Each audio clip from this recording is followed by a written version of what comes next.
1999 world cup का साल फिर से आ गया था। फिर से ऑड साल में वर्ल्ड कप खेला जा रहा था। जी हाँ, सिर्फ 3 साल के बाद 1996 के बाद 3 साल के ही अंदर दूसरा वर्ल्ड कप ऑर्गेनाइज कर दिया गया था। 1996 में जहां भारत, पाकिस्तान और श्रीलंका में वर्ल्ड कप होस्ट किया गया था, वहीं 1999 में बारी थी फिर से इंग्लैंड की। और भारत को यह उम्मीद थी कि शायद जो कारनामा 1983 में इंग्लैंड में भारतीय टीम ने किया था, शायद वही कारनामा 1999 में भी रिपीट हो। खैर, वो तो बात की बात है। भारत और पाकिस्तान के इस स्पेशल राइवलरी सीरीज में आपका स्वागत है, जहां आज हम आपसे चर्चा करेंगे 1999 में हुए भारत और पाकिस्तान के बीच के वर्ल्ड कप मैच के बारे में। तो भाई, इस सीरीज में पहले एपिसोड में हमने 1992 वर्ल्ड कप का जिक्र किया था, जहां पर भारत ने पाकिस्तान को हराया था पहली बार वर्ल्ड कप क्रिकेट में। और वो पहला ही मैच था जब भारत और पाकिस्तान किसी वर्ल्ड कप मैच में आमने सामने हुए थे, जहां सचिन तेंदुलकर की अर्धशतकीय पारी और गेंदबाजी के उन्होंने आमिर सोहेल का जो विकेट लिया था, उसकी बदौलत भारतीय टीम वो मुकाबला जीत गई थी। फिर 1996 में नवजोत सिंह सिद्धू की शानदार पारी और वहां पर गेंदबाजी में भी वेंकटेश प्रसाद की अच्छी गेंदबाजी की बदौलत फिर से भारत वहां पर मुकाबला जीत गई थी। तो अब आते हैं 1999 वर्ल्ड कप की कहानी लेकर। Please subscribe to our channel. सबसे पहले तो दोस्तों, आपका स्वागत है बहुत बहुत हमारे इस खास सीरीज में, जहां हम भारत और पाकिस्तान के बीच हुए वर्ल्ड कप मैचेस के बारे में आपसे बातचीत करते हैं। तो मैं हूं आपका होस्ट और दोस्त मयंक, और आज 1999 वर्ल्ड कप की यादें फिर से ताज़ा करने के लिए तैयार हो जाइए मेरे साथ। तो सबसे पहले तो बता दूं आपको कि 1992 और 1996 वर्ल्ड कप की जो कहानी है वो हमारे चैनल पर आपको अवेलेबल मिल जाएगी। तो प्लीज उसे जाकर जरूर देखिए और ढेर सारा प्यार भी दीजिए। आपको बहुत कुछ के बारे में पता चलेगा कि क्या हुआ था 1992 वर्ल्ड कप के मैच में और 1996 वर्ल्ड कप के मैच में। तो आज हम जिक्र करेंगे 1999 वर्ल्ड कप के मैच में भारत और पाकिस्तान के बीच किस तरीके का मुकाबला हुआ था। तो भाई, सबसे पहले तो दोनों ही टीम्स अपना पिछला मुकाबला हार कर आ रही थी। भारत जहां अपना मुकाबला ऑस्ट्रेलिया के खिलाफ हार कर आई थी, तो वहीं पाकिस्तान अपना पिछला मुकाबला साउथ अफ्रीका के सामने हार कर आ रही थी। अब दोनों टीम्स को यहां जीत की दरकार थी। मैदान था मैनचेस्टर के ओल्ड ट्रैफर्ड का, और सुपर सीरीज में यह चौथा मैच था जो भारत और पाकिस्तान के बीच खेला जाने वाला था मैनचेस्टर के ओल्ड ट्रैफर्ड मैदान में। टॉस हुआ, सिक्का उछला। भारत के कप्तान मोहम्मद अजहरुद्दीन और पाकिस्तान के कप्तान वसीम अकरम। भारत ने टॉस जीता और उन्होंने कहा कि हम करेंगे बल्लेबाजी। अजहरुद्दीन के इस निर्णय पर ओपनिंग करने आते हैं वहां सचिन तेंदुलकर और अपना पहला वर्ल्ड कप खेल रहे सदगोपन रमेश। दोनों के बीच में ओपनिंग साझेदारी अच्छी होती है। पहला विकेट सदगोपन रमेश का गिरता है 37 रन के स्कोर पर, जहां वो 20 रन बनाकर अब्दुल रजाक की गेंद पर बोल्ड हो जाते हैं। हालांकि सचिन तेंदुलकर और राहुल द्रविड़ के बीच उसके बाद एक अच्छी पार्टनरशिप होती है। बहुत ही शानदार तरीके से वो लोग 58 रन और जोड़ते हैं। उसके बाद सचिन तेंदुलकर 45 रन बनाकर अजहर महमूद की गेंद पर कैच हो जाते हैं और 45 रन बनाने के बाद पवेलियन लौट जाते हैं। फिर राहुल द्रविड़ और अजय जडेजा के बीच में ज्यादा देर की पार्टनरशिप नहीं रहती है। वहां अजय जडेजा अपना विकेट जल्दी खो देते हैं और वो 6 रन बनाकर अजहर महमूद की गेंद पर आउट हो जाते हैं। फिर मोहम्मद अजहरुद्दीन और राहुल द्रविड़, इन दोनों के बीच में एक शानदार साझेदारी डेवलप होती है। अजहरुद्दीन भारतीय टीम के कप्तान भी थे और दोनों मिलकर वहां चौथे विकेट के लिए 51 रन जोड़ते हैं। फिर राहुल द्रविड़ 61 रन बनाकर पवेलियन लौट जाते हैं वसीम अकरम की गेंद पर। 61 रन 89 गेंदों में 4 चौकों की मदद से वहां राहुल द्रविड़ दिखा देते हैं कि क्यों उन्हें द वॉल ऑफ क्रिकेट कहा जाता है। उसके बाद मोहम्मद अजहरुद्दीन भी अपना अर्धशतक पूरा कर लेते हैं 59 रन 77 गेंदों में 3 चौके और 1 छक्कों की बदौलत। तो यहाँ पर दोनों ही बल्लेबाजों के बीच में एक अच्छी साझेदारी होती है, जिसके बदौलत भारतीय टीम 150 का आंकड़ा क्रॉस कर देती है। उसके बाद रॉबिन सिंह 16 रन बनाकर पवेलियन लौट जाते हैं और नयन मोंगिया 6 रन पर नाबाद रहते हैं। इस मुकाबले में भारतीय पारी की आखिरी गेंद पर रॉबिन सिंह का विकेट मिलता है और भारतीय टीम 50 ओवर के बाद सिर्फ 227 रन बनाने में सक्षम रहती है। यानी कि पाकिस्तान के लिए टारगेट था 228 रन, वो भी मैनचेस्टर की एक स्विंग फ्रेंडली विकेट पर। अब वहां मुकाबला फिर पाकिस्तान की बल्लेबाजी का रुख लेता है। पाकिस्तान की बल्लेबाजी शुरू होती है। सईद अनवर और शाहिद अफरीदी ओपनिंग करने आते हैं। शाहिद अफरीदी जो कि अपना पहला वर्ल्ड कप खेल रहे थे उस समय, वो ओपन करने आते हैं सईद अनवर के साथ और वहां दोनों के बीच में सिर्फ 19 रन की साझेदारी होती है। जब पहला विकेट शाहिद अफरीदी का गिरता है, सिर्फ 6 रन बनाकर शाहिद अफरीदी जवागल श्रीनाथ की गेंद पर आउट हो जाते हैं और पहला विकेट जो है वो भारत को काफी जल्दी मिलता है। फिर दूसरा विकेट इजाज अहमद के रूप में गिरता है, जहां इजाज अहमद सिर्फ 11 रन बनाकर जवागल श्रीनाथ की गेंद पर आउट हो जाते हैं और वहां पर उनका कैच लेते हैं कप्तान मोहम्मद अजरुद्दीन। उसके बाद फिर तीसरा विकेट गिरता है सलीम मलिक के रूप में 52 रन के स्कोर पर, जहां वेंकटेश प्रसाद वहां सलीम मलिक को एलबीडब्ल्यू कर देते हैं सिर्फ 6 रन के निजी स्कोर पर। और इस मैच में वेंकटेश प्रसाद की परफॉर्मेंस बहुत शानदार रही थी, जिसके बदौलत भारत ये मुकाबला पाकिस्तान को हराने में सक्षम रही थी। अब बात यह है ना कि भारत और पाकिस्तान के बीच जब भी मुकाबला होता है तो कुछ ऐसे प्लेयर्स हमेशा होते हैं जो अलग ही फॉर्म में नजर आते हैं। वेंकटेश प्रसाद उन प्लेयर्स में से एक थे जो भारत और पाकिस्तान के बीच जब भी मुकाबला होता था तो काफी अच्छे फॉर्म में नजर आते थे। इसके अलावा भी हमने बहुत सारे खिलाड़ी देखे हैं जो भारत और पाकिस्तान के बीच जब भी मुकाबला होता है तो हमेशा एक अलग फॉर्म में नजर आते हैं। अगर आप ओडीआई क्रिकेट की बात करें तो वहां रोहित शर्मा एक ऐसे खिलाड़ी हैं जो भारत और पाकिस्तान के मैच के बीच में हमेशा अच्छा स्कोर करते हैं। विराट कोहली एक ऐसे खिलाड़ी है जो हमेशा अच्छा परफॉर्म करते हैं भारत और पाकिस्तान के मैच के बीच। सचिन तेंदुलकर एक ऐसे खिलाड़ी है।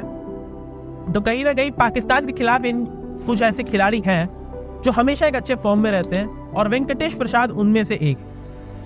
वेंकटेश प्रसाद ने उस मैच में अपना पहला 5 विकेट हॉल लिया था करियर का, तो ये एक बहुत बड़ी बात थी वेंकटेश प्रसाद के लिए। ये वही गेंदबाज है जिन्होंने 1996 वर्ल्ड कप में आमिर सोहेल को एक शानदार सेंड ऑफ दिया था, जब आमिर सोहेल ने उन्हें चौका मारा था और उसके बाद उन्हें इशारा कर रहे थे कि मैं आपको दोबारा वही मारूंगा, और अगली ही गेंद पर वेंकटेश प्रसाद ने उन्हें बोल्ड करके बताया कि अब आप पवेलियन की तरफ जाइए, इशारा करते हुए।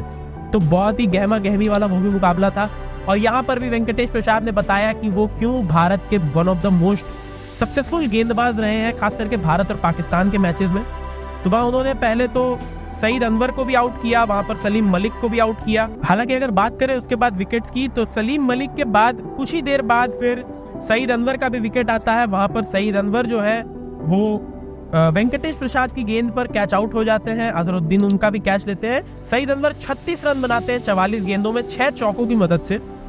और उसके बाद फिर अजहर महमूद का भी विकेट मिलता है अनिल कुंबले को, जहां वो कॉट बिहाइंड हो जाते हैं 10 रन बनाकर सिर्फ। वहां पर मोइन खान और इंजमाम उल हक के बीच में एक अच्छी साझेदारी जरूर होती है, लेकिन वो भी ज्यादा देर नहीं चलती है, क्योंकि फिर मोइन खान 34 रन बनाकर पवेलियन लौट जाते हैं और उनका विकेट लेते हैं वेंकटेश प्रसाद। फिर मोइन खान के बाद अब्दुल रजाक का भी विकेट जल्दी मिलता है। 146 रन जब टीम का स्कोर रहता है तो अब्दुल रजाक जवागल श्रीनाथ की गेंद पर बोल्ड हो जाते हैं सिर्फ 11 रन बनाकर। और इसी तरह से एक तरह से देखा जाए तो बहुत जल्दी ही पाकिस्तान की टीम कोलैप्स करना शुरू कर जाती है। फिर इंजमाम उल हक 41 रन बनाकर पवेलियन लौट जाते हैं, उनका भी विकेट वेंकटेश प्रसाद लेते हैं एलबीडब्ल्यू के रूप में। और आखिरी विकेट जो है वो वसीम अकरम के रूप में 180 रन पर गिरता है, जहां वसीम अकरम का विकेट वेंकटेश प्रसाद लेते हैं। 12 रन बनाते हैं वसीम अकरम और वेंकटेश प्रसाद अपना 5 पूरा करते हैं, यानी कि पहला 5 विकेट हॉल वेंकटेश प्रसाद के लिए उनके करियर का। और वो इतने इंपॉर्टेंट मैच में आता है, यानी कि भारत और पाकिस्तान के बीच हुए एक वर्ल्ड कप मैच में आप 5 लेते हैं, तो कहीं ना कहीं आप में कुछ तो बात थी। और वेंकटेश प्रसाद ने वहां पर बहुत शानदार परफॉर्मेंस दिखाया था अपनी गेंदबाजी से, क्योंकि बॉल मैनचेस्टर के ग्राउंड में काफी स्विंग भी कर रहा था और उसका पूरी तरह से फायदा उठा रहे थे भारतीय पेसर्स जवागल श्रीनाथ और वेंकटेश प्रसाद। दोनों की पार्टनरशिप ऐसी थी कि दोनों ने मिलकर 8 विकेट पाकिस्तान के चटकाए और 2 विकेट जो है वो अनिल कुंबले को मिला, जो कि एक स्पिनर थे। वहां पर वेंकटेश प्रसाद ने सिर्फ 9.3 ओवर गेंदबाजी की, 2 मेडन ओवर्स फेंके, सिर्फ 27 रन देकर 5 विकेट लिए। यानी उनकी अगर इकोनॉमी की बात करें तो वो सिर्फ 2.8 की इकोनॉमी थी। और सबसे बड़ी बात, एक भी बॉल वाइड नहीं, एक भी बॉल नो बॉल नहीं। बिना किसी एक्स्ट्रा दिए हुए आप इतनी शानदार गेंदबाजी करते हैं, वो भी भारत और पाकिस्तान के मैच में, तो कहीं ना कहीं आप एक लेजेंड है। और वेंकटेश प्रसाद एक लेजेंड है, इसमें कोई शक नहीं है। उसके अलावा जवागल श्रीनाथ भी बहुत शानदार गेंदबाजी की थी। उन्होंने उस मैच में 8 ओवर में एक मेडन ओवर निकाला था, 37 रन देकर 3 विकेट लिए थे 4.6 की इकोनॉमी से। और उन्होंने भी एक भी वाइड और एक भी नो बॉल नहीं डाला था। गेंदबाजी बहुत शानदार हुई थी भारतीय गेंदबाजों की तरफ से। और उसके बाद मैच के बाद मोहम्मद अजहरुद्दीन ने कहा भी था कि कहीं ना कहीं हम लोग 25 रन जो है वो शॉर्ट थे, लेकिन जिस तरह से हमारे गेंदबाजों ने गेंदबाजी की उसकी वजह से वहां पर हम ये मुकाबला जीत पाए हैं। और अगर हम मुकाबला जीत गए तो फिर कंप्लेन करने की कोई वजह नहीं है। अजहरुद्दीन पूरी तरह से खुश थे। वहीं वासीम अकरम ने, जो कि पाकिस्तान के कप्तान ने, उनका रिएक्शन ऐसा था कि उन्होंने कहा कि उन्होंने अपने लिए ही वो काम मुश्किल कर लिया था। वहां पर उन्हें बहुत ज्यादा मेहनत करने की जरूरत थी, लेकिन वो नहीं कर पाए थे। और जिस तरह से इंडियन टीम ने वहां मैच जीता, वो उसके लिए खुश भी थे। वसीम अकरम ने कहा कि वो अजहर के लिए काफी खुश है, मोहम्मद अजहरुद्दीन के लिए और इंडियन टीम के लिए कि उन्होंने मुकाबला इतने अच्छे से जीता। और कहीं ना कहीं उन्होंने पाकिस्तान को आउट प्ले किया, आउट क्लास किया जिस तरह से, वो बहुत इंटरेस्टिंग था इस मैच में। और बहुत आसानी से मुकाबला भारतीय टीम जीत गई और 47 रन के मार्जिन से मुकाबला भारतीय टीम जीती थी। 180 रन के स्कोर पर पाकिस्तान को ऑल आउट कर दिया था, जब भारत ने खुद का स्कोर सिर्फ 227 बनाया था। और वहां से वर्ल्ड कप का ये जो सिलसिला था कि वर्ल्ड कप मैचेस में भारत और पाकिस्तान के बीच, वहां भारत का दबदबा जो है वो और बढ़ने लगा था। पहले 2 वर्ल्ड कप से उन्होंने हराया, 1992, 1996 में, और अब 1999 में भी भारत ने पाकिस्तान को हराकर ये साबित कर दिया था कि वर्ल्ड कप क्रिकेट में भारत बहुत ही डोमिनेटिंग परफॉर्मेंस देगा। जिस तरह से ये वर्ल्ड कप मुकाबला खत्म हुआ था, जहां वसीम अकरम का आखिरी विकेट गिरा था, उसके बाद जिस तरह से सेलिब्रेशंस वहां पर देखने को हमें मिला भारतीय टीम की तरफ से, और भारतीय टीम के जितने समर्थक आए हुए थे वहां मैनचेस्टर के मैदान में उनके तरफ से, तो काफी डिलाइटफुल था। आप सभी जानते ही है कि यार भारत पाकिस्तान का मैच इस दुनिया में कहीं भी रखा जाए तो वहां स्टेडियम जो है ना वो हाउसफुल ही रहता है। तो मैनचेस्टर के मैदान में भी कुछ ऐसा ही था, जहां स्टेडियम पूरी तरह से हाउसफुल था। और भारत का मुकाबला जीतने के बाद जो फैंस थे वो पूरी तरह से खुश नजर आ रहे थे, काफी डिलाइटेड नजर आ रहे थे और सभी बिल्कुल शोर मचा रहे थे। जीत की खुशी वहां पर नजर आ रही थी भारतीय प्रशंसकों की। और जिस तरह से वहां उस मुकाबले में वेंकटेश प्रसाद ने परफॉर्म किया, या मोहम्मद अजहरुद्दीन ने परफॉर्म किया, या राहुल द्रविड़ ने परफॉर्म किया, उसकी वजह से ये मुकाबला जो है ये भारतीय टीम जीती थी और पाकिस्तान को तीसरी बार लगातार वर्ल्ड कप के मैचेस में हराया था। हालांकि उसके बाद न्यूजीलैंड से एक बहुत ही इंपॉर्टेंट मुकाबला भारतीय टीम हार गई थी और सेमीफाइनल्स में प्रवेश नहीं कर पाई थी। लेकिन वही पाकिस्तान की टीम सेमीफाइनल्स में न्यूजीलैंड को हराकर फाइनल्स में जाती है, लेकिन फाइनल्स में ऑस्ट्रेलिया के खिलाफ बहुत ही बुरी तरह से हार जाती है। फाइनल जो हुआ था इस 1999 वर्ल्ड कप का, ये हुआ था ऑस्ट्रेलिया और पाकिस्तान के बीच में, जहां पहले बॉलिंग करते हुए ऑस्ट्रेलिया ने पाकिस्तान को सिर्फ 132 रनों पर ऑल आउट कर दिया था, जहां शेन वॉर्न ने 4 विकेट लिए थे और उसके बाद बहुत आसानी से 8 विकेट से वो मुकाबला ऑस्ट्रेलिया ने जीत लिया था और ऑस्ट्रेलिया ने अपना दूसरा वर्ल्ड कप वहां पर जीता था स्टीव वॉग की कप्तानी में। इस टूर्नामेंट में Rahul Dravid highest run scorer थे और दूसरे नंबर पर स्टीव वॉग ने सबसे ज्यादा रन बनाए थे। अगर बात करें राहुल द्रविड़ की, तो राहुल द्रविड़ शायद अपना पहला ही वर्ल्ड कप खेल रहे थे और उन्होंने अपने पहले वर्ल्ड कप में 8 मैचेस में 461 रन बनाए थे 65.86 की औसत से। अगर सेंचुरीज की बात करें वहां पर, तो राहुल द्रविड़ ने 8 मैचेस में 2 सेंचुरीज लगाए थे और उस वर्ल्ड कप में सौरव गांगुली भी खेल रहे थे, लेकिन वो भारत और पाकिस्तान के मैच के लिए उपलब्ध नहीं थे, तो एक बहुत बड़ा मिस था। लेकिन श्रीलंका के अगेंस्ट हुए मैच में वहां पर सौरव गांगुली ने 183 रन बनाए थे, जो कि उनके करियर का सबसे सर्वाधिक स्कोर है ओडीआई क्रिकेट में, और जो कि एक वर्ल्ड कप मैच में आया था, तो वो बहुत बड़ी बात थी। और उसी मैच में राहुल द्रविड़ ने भी 145 रन बनाए थे, जो कि अपने आप में एक बहुत बड़ी बात थी। और राहुल द्रविड़ ने उस पूरे टूर्नामेंट में बहुत शानदार परफॉर्म किया था और कहीं ना कहीं उन्होंने बता दिया था कि जहां बहुत सारे भारतीय बल्लेबाज जो हैं वो भारतीय कंडीशंस में ही अच्छा परफॉर्म कर पाते हैं, राहुल द्रविड़ उन क्रिकेटर्स में से थे जो भारत के बाहर भी एक बहुत शानदार स्ट्राइक रेट, एक बहुत अच्छी एवरेज और एक बहुत अच्छी बैटिंग लेकर उतर सकते थे। उन्होंने इंग्लैंड के खिलाफ भी बहुत शानदार बल्लेबाजी की थी। और अगर बात करें कि उनका जिस तरह से करियर रहा है राहुल द्रविड़ का, उन्होंने ओवरसीज मैचेस में बहुत अच्छे रन्स बनाए हैं और इंग्लैंड की पिच उनकी one of the favourite pitches होती थी। और इंग्लैंड में उन्होंने बता दिया था अपने पहले ही वर्ल्ड कप में वो किस मिट्टी के बने हैं। 8 मैचेस में 461 रन बनाए थे, 65 का उनका एवरेज रहा था और बहुत ही शानदार उनकी तरफ से परफॉर्मेंस रहा था। उसके अलावा स्टीव वॉक दूसरे नंबर पर थे जिन्होंने 8 इनिंग्स में 398 रन बनाए थे, लेकिन उनका जो औसत था वो लगभग 80 का था, जिसके बदौलत स्टीव वॉक की टीम वर्ल्ड कप भी जीती थी। सौरव गांगुली तीसरे नंबर पर थे जिन्होंने 7 मैचेस में 379 रन बनाए थे 54.14 की एवरेज से। और उस पूरे के पूरे सीरीज में सचिन तेंदुलकर का जो वर्ल्ड कप है वो उतना खास नहीं रहा था, क्योंकि सचिन तेंदुलकर सिर्फ 7 मैचेस में 253 रन ही बना पाए थे 42 के औसत से। और कहीं ना कहीं उसके बाद जब 2003 वर्ल्ड कप में सचिन तेंदुलकर ने अपने आप को रिजुविनेट किया, वो बहुत शानदार था।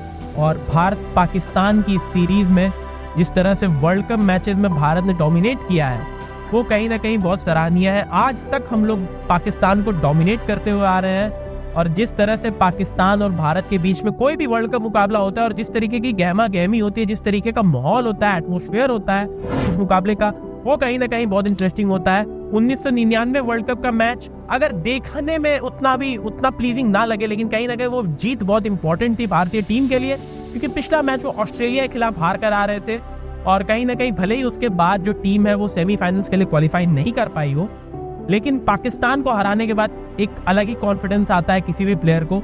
और वही कॉन्फिडेंस मुझे लगता है राहुल द्रविड़ में आया होगा, मोहम्मद अजहरुद्दीन में आया होगा। कहीं ना कहीं अजहरुद्दीन भारत और पाकिस्तान के बीच में काफी एक इम्पॉर्टेंट लिंक रहे हैं। मोहम्मद अजहरुद्दीन ने 3 वर्ल्ड कप्स में भारत के लिए कप्तानी की है और उन तीनों वर्ल्ड कप्स में पाकिस्तान को हराया है। तो मोहम्मद अजहरुद्दीन एक बहुत ही सक्सेसफुल कप्तान रहे हैं पाकिस्तान के खिलाफ भारत के लिए। और कहीं ना कहीं मोहम्मद अजहरुद्दीन एक काफी रेप्यूटेड क्रिकेटर भी थे, बहुत अच्छे बल्लेबाज थे, हैदराबाद से बिलोंग करते थे और अपने पहले 2 टेस्ट में ही उन्होंने सेंचुरी लगाकर बता दिया था कि वो यहाँ पर काफी लंबे समय के लिए आए हैं और उन्होंने बहुत शानदार खेल दिखाया है भारत के लिए। भले ही बहुत सारी कंट्रोवर्सीज में फंसे थे, मैच फिक्सिंग स्कैंडल में फंसे थे, लेकिन अजहरुद्दीन कहीं ना कहीं एक बहुत ही इंपॉर्टेंट पहलू थे भारतीय क्रिकेट टीम के फ्यूचर के लिए या फिर भारतीय क्रिकेट टीम के लिए। जिस तरह से उनके अंडर बहुत सारे खिलाड़ियों ने डेब्यू किया जो कि आगे जाके भारत के लिए एक बहुत इंपॉर्टेंट एसेट बने। तो कहीं ना कहीं अजहरुद्दीन एक बहुत ही बेहतरीन कप्तान थे, बहुत ही बेहतरीन प्लेयर थे, जिन्होंने पाकिस्तान को हर बार वर्ल्ड कप में चकमा दिया हो। उसके बाद फिर बात करें अगर मैच की, तो जिस तरह से वेंकटेश प्रसाद ने बताया पोस्ट मैच में कि मैन ऑफ द मैच मिलने के बाद उन्होंने कहा कि ये मेरा पहला 5 विकेट हॉल है अपने करियर का और मैं अपने टीममेट्स को थैंक यू कहना चाहूंगा कि जिस तरह से उन्होंने मुझे सपोर्ट किया और जिस तरीके की फील्डिंग के बदौलत मुझे मेरे बॉल्स पर बहुत सारे कैचेस हुए और कोई भी कैच उन्होंने ड्रॉप नहीं किया, उसी के बदौलत 5 विकेट हॉल उन्हें मिला और मैन ऑफ द मैच बने वेंकटेश प्रसाद इस मैच के। और उसके बाद भले ही भारत इस वर्ल्ड कप में आगे ना जा पाई हो, लेकिन कहीं ना कहीं पाकिस्तान को हराने का जो सेटिस्फैक्शन था वो जरूर मिला होगा। तो भारत और पाकिस्तान की इस सीरीज में हमने अभी तक 3 एपिसोड्स ये कवर कर लिए हैं। इसको मिला के 1992 वर्ल्ड कप, 1996 वर्ल्ड कप और अब 1999 वर्ल्ड कप। अगले एपिसोड में आपसे बात करेंगे 2003 के वर्ल्ड कप के बारे में, जहां साउथ अफ्रीका में भारत और पाकिस्तान के बीच मुकाबला हुआ था और वहां पर भारत ने पूरी तरह से डोमिनेट किया था वो मुकाबला। वीरेंद्र सहवाग और सचिन तेंदुलकर की ओपनिंग पार्टनरशिप कहां से शुरू हुई थी आपको वो भी बताएंगे। सौरव गांगुली के कप्तानी में कैसे भारत ने उस वर्ल्ड कप में शानदार परफॉर्म किया था वो भी आपसे बताएंगे अगले एपिसोड में। फिलहाल के लिए तो इस एपिसोड में इतना ही। और भारत और पाकिस्तान की इस राइवलरी में जो हम ये स्पेशल सीरीज कर रहे हैं, अगर आपको पसंद आ रहा है तो प्लीज इसे लाइक और शेयर कीजिए और प्लीज हमारे चैनल को सब्सक्राइब कीजिए, क्योंकि अगला एपिसोड भी जल्दी आने वाला है जहां पर भारत और पाकिस्तान के बीच 2003 वर्ल्ड कप में जो मुकाबला हुआ था उस पर चर्चा करेंगे। तो तब तक के लिए बहुत बहुत धन्यवाद और हमारे साथ जुड़ने के लिए आपका बहुत बहुत शुक्रिया। Bye bye. और इंडिया पाकिस्तान की राइवलरी जिस तरह से ये चलती है, मुझे लगता है कि इस बार की जो T20 वर्ल्ड कप होगा इसमें भी काफी इंटरेस्टिंग ये राइवलरी रहेगी। सारे मैचेस के बारे में आपसे चर्चा करेंगे भारत और पाकिस्तान के बीच में वर्ल्ड कप मैचेस का। तो हमारे साथ जुड़े रहिएगा। Bye bye.